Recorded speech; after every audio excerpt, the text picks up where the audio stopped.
Hello crafty friends, welcome to today's background busting / leveling up your layouts video. Today I'm going to take some of my backgrounds and use them to create some diagonal designs.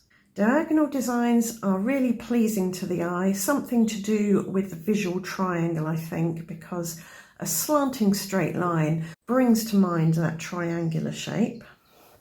So the first thing I'm going to do is take some card blanks. This is a 4x6 inch card blank and I've got my acetate grid here. If you want to know how to make this, check out the first video in the Leveling Up Your Layout series. And I've done some little sketches here of where I want my diagonals to be. So on my first card, I'm going to make a mark a third of the way in from the right and a third of the way down, and my diagonal is going to go like that.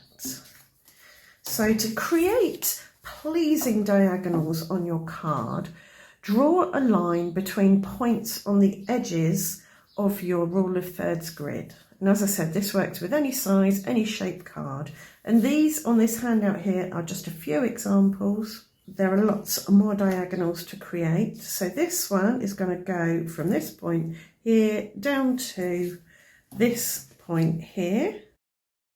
So it will go like that. Then there, and that's going to go down to the corner. Again, we're going to come in a third from the right. We're going to go in a third from the left down the bottom. This one is just going to go from corner to corner. Don't need a grid for that. And then this one is going to go a third of the way down here and a third of the way up here. So these are, as I say, just a few examples. You can draw your diagonals from here to here, from here to here, wherever you like. Now I probably wouldn't bother drawing a line with pencil if I was going to do this. I'd just kind of eyeball it. But for videoing's sake, I'm going to put my pencil lines in.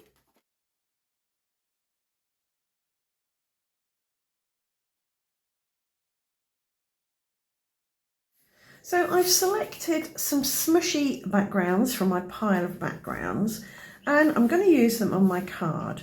Now you can put the patterned part of your design on either side of that line. So if you've got a big background that you want to use up, then you could use it to fill this and just have this little bit left white. I'm just going to add some here in the top corner.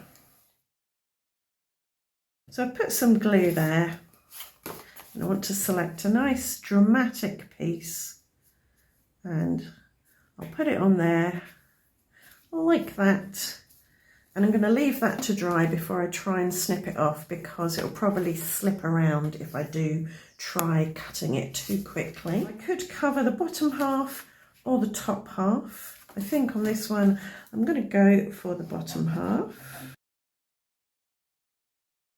So we'll let that dry for a minute or two. So with this one, I want to cut like that. I'm going to neaten up the edges a little. And then I'm going to slice from corner to corner. I'll erase the pencil marks because I don't need them on this. And then I can put glue on the back of this. So with this one, I'm just going to neaten the edge a little. And I think I might put the pattern on the left on this one.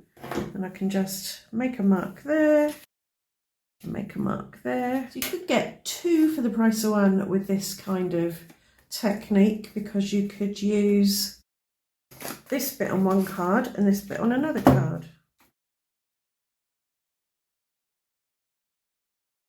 I'm not going to bother rubbing out the pencil mark here because I'm actually going to put a strip of something along there and that will cover it up, but it's not quite long enough for my card, so I'm just going to trim my card slightly. So as I said, I could get two for one with these and this and all of them actually. So with this one I've got some writing on it, so I'm going to chop that off and it'll be big enough still to use on this card.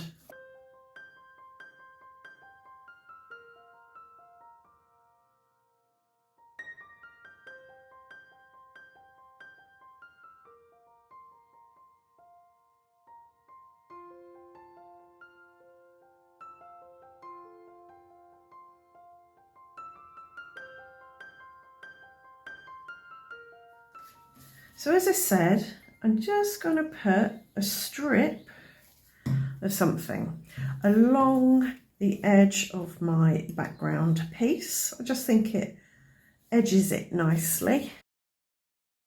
So I've cut some strips of gold glitter cardstock and I'll run a little bit of glue along the edge.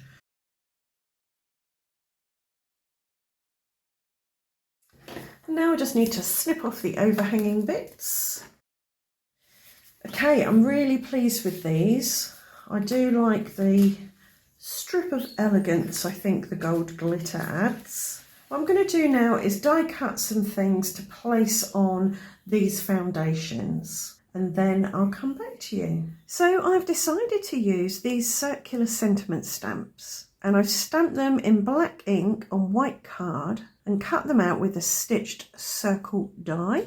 I've also added some pop dots to the back, just thin foam circles, and I'm going to use my rule of thirds grid to get these placed in a pleasing place. Now what I might do once I've stuck these down is add some die cuts, but because I've popped them up on foam, if I want to put something behind these I can do, but I'm not sure yet. I'm going for really clean and simple with these cards, but obviously if you want to do more jazzing up, then you go for it. I thought this one would make a nice get well soon card because it's quite a gentle colour, a nice somberish green. This one says have the most amazing day, and I think that can go on this bright bold background. The day hasn't stamped particularly well, so I might try and fix that with a gel pen or stamp it again and just cut it out and stick it on and it'll look like it was meant to be. This is a nice birthday one, nice and bright and bold.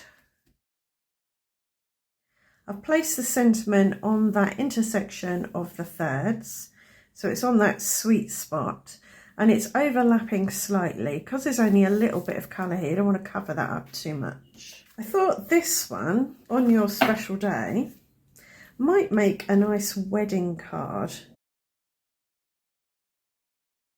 I've die cut a piece of foliage from white card and I'm going to pop it behind my circle.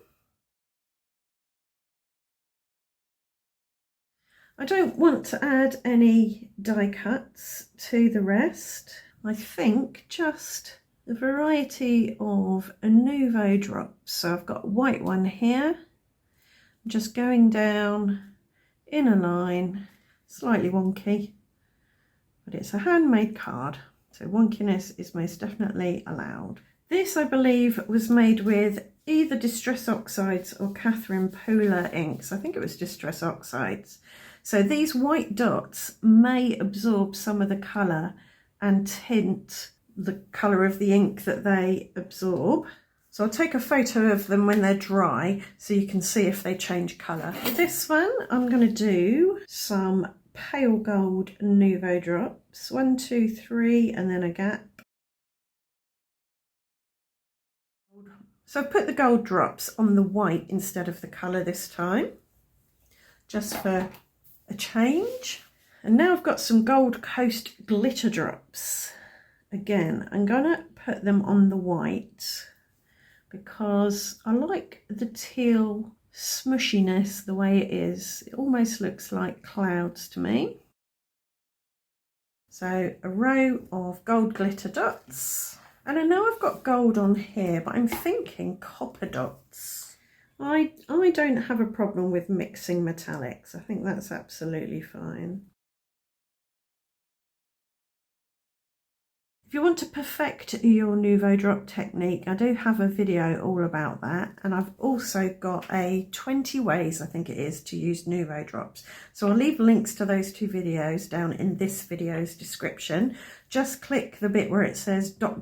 more, and then the description will open up for you. And here on this one, I think we'll have a line of, this is White Blizzard, and it's iridescent glitter in a clear medium, so It'll just be clear dots with some pretty glitter. So there we go, 6 cards made using a diagonal design based on the rule of thirds grid. I could have actually made 12 cards because I could have used the offcuts and done 2 for 1s. If you'd find it helpful, you could download the handout from Dropbox. There is a link in this video's description as well. And if you want to know more about leveling up your layouts, then check out that playlist and my background busting playlist as well. Right, that was a mouthful. So I hope this video has given you a few ideas of things you can do with your backgrounds. I've given you a little bit more confidence in using diagonal designs. If it has, please do let me know in the comments. Like, subscribe and ring the notification bell. And I'll see you back here very soon for another video. Thanks for watching. Bye for now.